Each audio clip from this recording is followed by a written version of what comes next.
Matthew 6, man. Verse 28. And what take ye thought for raiment? Consider the lilies of the field, how they grow. They toil not, neither do they spin. See, y'all ain't gotta worry about working, man. Really? I mean,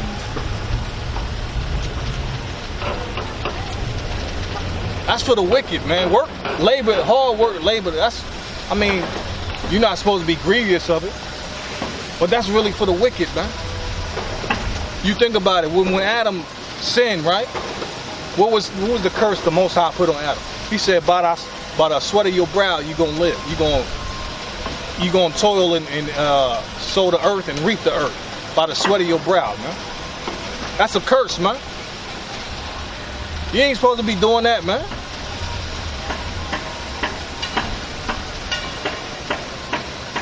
That wasn't for you, man. That was for the nations, man. You're supposed to just be sitting in elegance and royalty and basking in his glory, man. You know what I'm saying?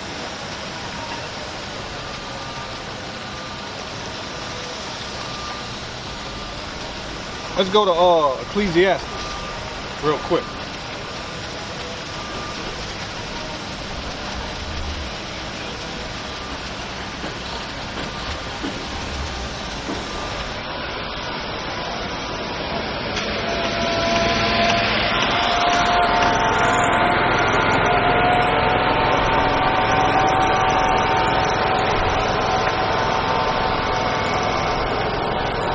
This is Ecclesiastes in the Bible, okay? King James, chapter 2, verse 26. For God, Yahweh, giveth to a man that is good in his sight, wisdom and knowledge and joy. But to the sinner he giveth travail. What? To do what? To gather and to heap up, that he may give to him that is good before Yahweh. This also is vanity and vexation and spirit. You see?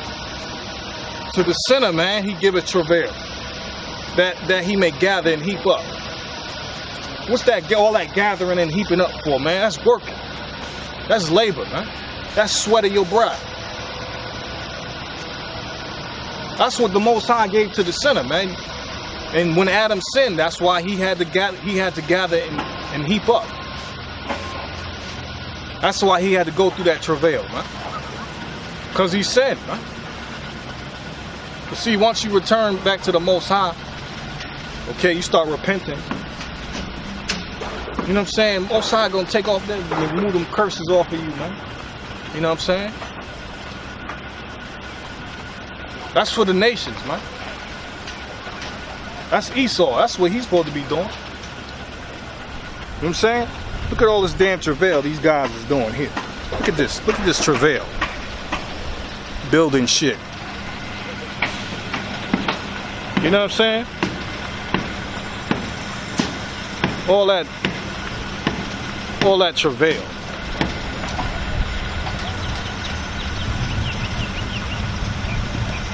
See all that, man?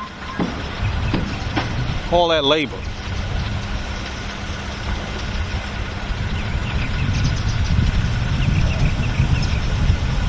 Look, banging with a hammer and some shit.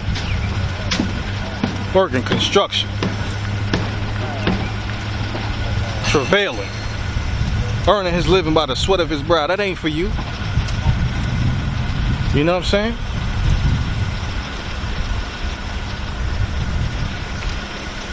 Come on, man.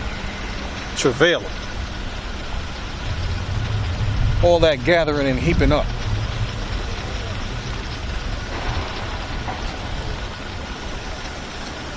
That's a curse, man. That's a curse.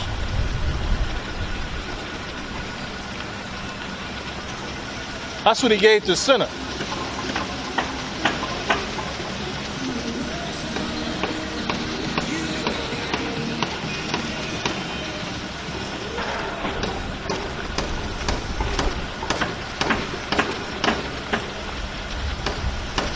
Ecclesiastes 2 and 26, for God giveth to a man that is good in his sight, wisdom and knowledge and joy. You see, that's what he gave you Israelites, man. Wisdom, knowledge, and joy. That's why y'all got the truth. Okay? That's why y'all got the knowledge, wisdom, and understanding of these scriptures, man.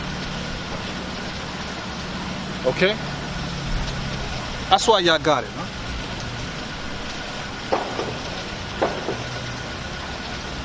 Alright?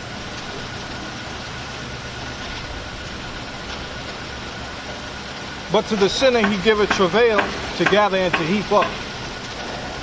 And what they gonna end up doing? All these preppers gathering and heaping up. They gonna give it to you. All that prepping they doing. They gonna have to hand it over. There y'all go. Okay? That's for them. So you got actual preppers, right? You got actual preppers that's out there prepping.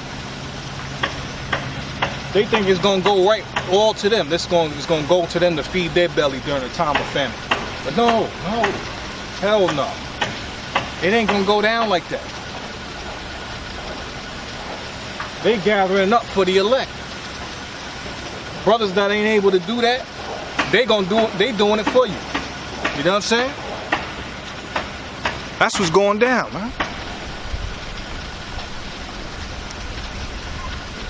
Alright? They gathering it up for you.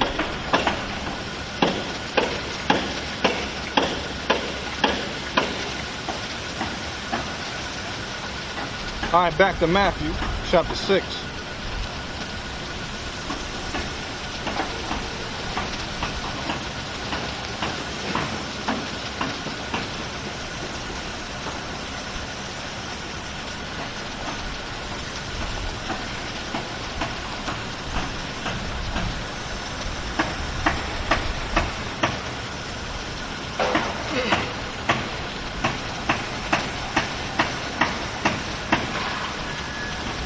Matthew 6, verse 28. And why take ye thought of raiment? Consider the lilies of the field, how they grow. They toil not, neither do they spin. And yet I say unto you that even Solomon, all of his glory, was not arrayed like one of these. You see?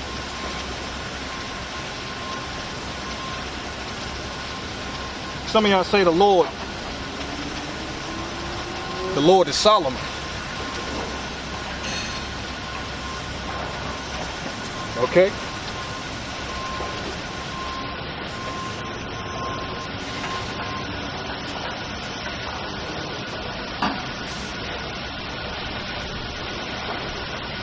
But if the Lord was Solomon, the Lord said himself, one greater than Solomon is his.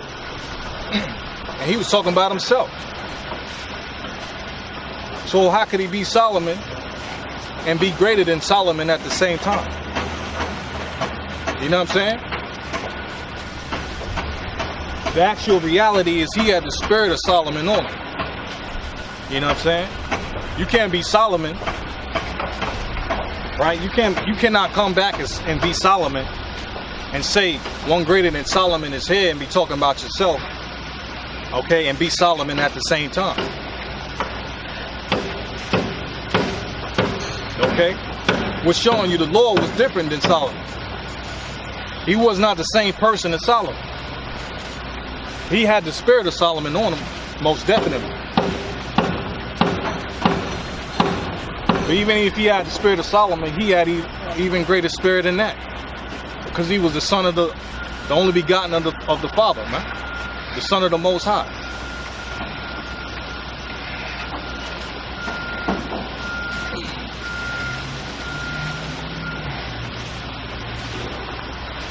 It says, Matthew 6:30, wherefore if God so clothe the grass of the field, which today is, and tomorrow is cast into the oven,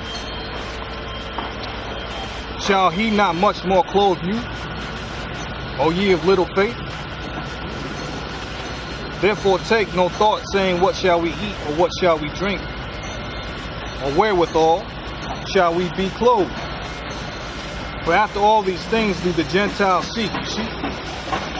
The Gentiles seek after these things. Why? Because it was given unto them to seek after them things, man. It was given unto them to gather and to heap up and travail, man. That wasn't given for you. What was for you is to rule over them and for them to serve you. Okay? Y'all the kings of the earth, man. You gotta have a ruling class mentality, a mind of divinity and royalty and excellence, man. You know what I'm saying? These damn devils, these nations are beneath you, man. Okay? That's what the Gentiles seek after, man. Why? Because they don't have no God. God, the Most High gave that for them to do, man.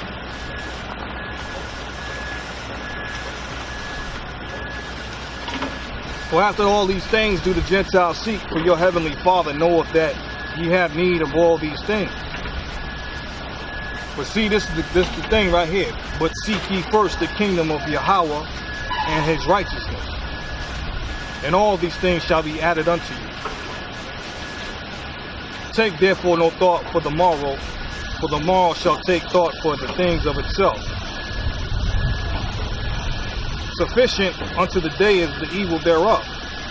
Right, man. All this thinking about what's going to be done tomorrow and what we going to have to eat for tomorrow, right, is the evil of the next day, man. Is the evil thereof. Okay? Because if you lacking something and you don't have no idea where your next meal is gonna come from, you start thinking about things or ways on how you gonna feed yourself, which could be wicked. Okay?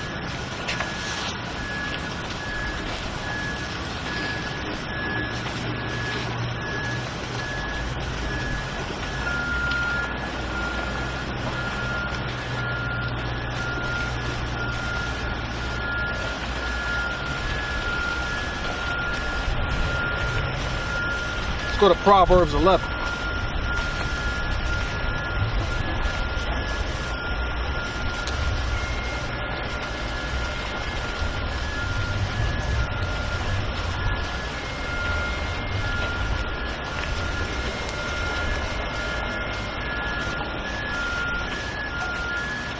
Proverbs 11:28. He that trusteth in his riches shall fall, but the righteous shall flourish as a branch. You see? But the righteous shall flourish as a branch. Why? Because they trusting in the Most High.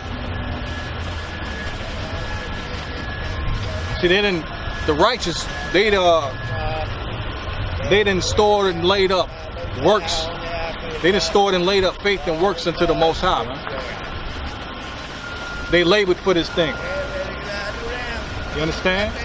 They put their life out. They put their life on the line, man. They made themselves a living sacrifice. Okay? That's what they've done, man. So their righteousness is what? Gonna deliver them in that day.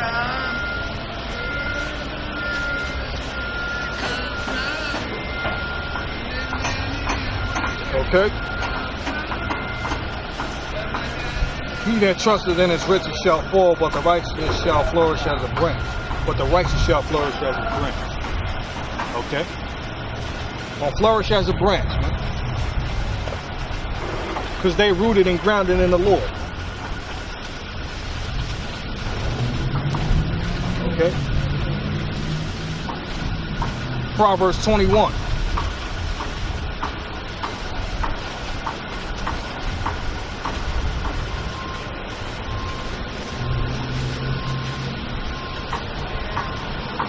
Proverbs 21, verse 31.